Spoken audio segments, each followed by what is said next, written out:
ईश्वर मदद क्यों नहीं करते हैं? जब हम किसी मुसीबत में फंस जाते हैं तो अक्सर फंसे ही रह जाते हैं। बहुत सोचते हैं मुसीबत से बाहर निकलने के लिए, लेकिन प्रयास निष्फल रहता है। पता है क्यों? आप एक बात बताओ, ईश्वर नज़र आते हैं? नहीं। जब ईश्वर नज़र नहीं आते हैं तो उनका मदद नज़र कैसे आएगा? आप कैसे कह सकते हो ईश्वर मदद नहीं करते?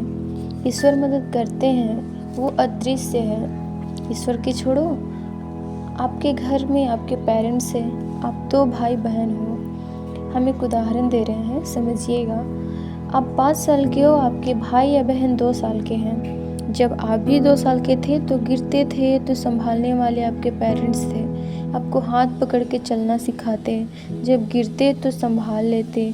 लेकिन अब आप बड़े हो गए, आपकी उम्र के अब छोटा भाई या बहन आ गया है।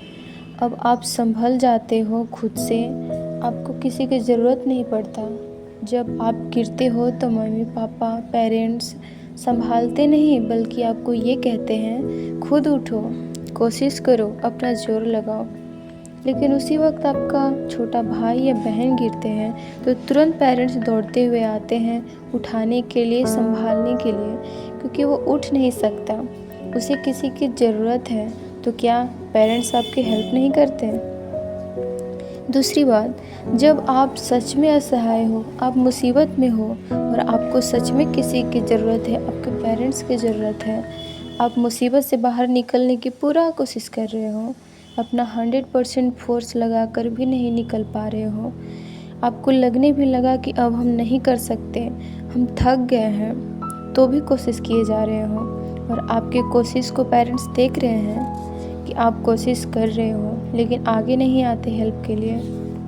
ये सोच के कि कोशिश तो कर रहा है, मुसीबत से बाहर निकल ही जाएगा, लेकिन जैसे ही प्रयास करना बंद कर दोगे, हार मान लोगे, तो पेरेंट्स उठाने चले आते हैं, हेल्प करते हैं, संभाल लेते हैं, क्योंकि आपको खुद पे भरोसा नहीं रहा है। उसी तरह ईश्वर भी हेल्प करते हैं। जब आप मुसीबत में होते हो तो जब तक खुद पर भरोसा करते हुए कोशिश करते रहते हो, ईश्वर आपको देखते रहेंगे। लेकिन जब आप थक जाओगे, हार मान लोगे, ईश्वर पे भरोसा करने के सिवा कुछ नहीं बचा है, तब आपको ईश्वर हेल्प करने आते हैं और आपको मुसीबत चुटकियों में ख़त्म कर देते हैं। इसलिए ये मत सोचना कि ईश्वर हेल्प नहीं करते हैं। आप प्रयास करते रहना, हार मत मानना, आप सफल ज़रूर होंगे, या तो आपके प्रयास की वजह से या तो ईश्वर की कृपा की वजह से। लेकिन ये भी सत्य है, आपका प्रयास पर ही ईश्वर हेल्प करेंगे। बिना प्रयास के ईश्वर को याद करने से कुछ हासिल नहीं होने वाला। ईश्वर मदद करते हैं जब आप कोशिश करते करते थक जाते हो, असहाय हो जाते हो तब।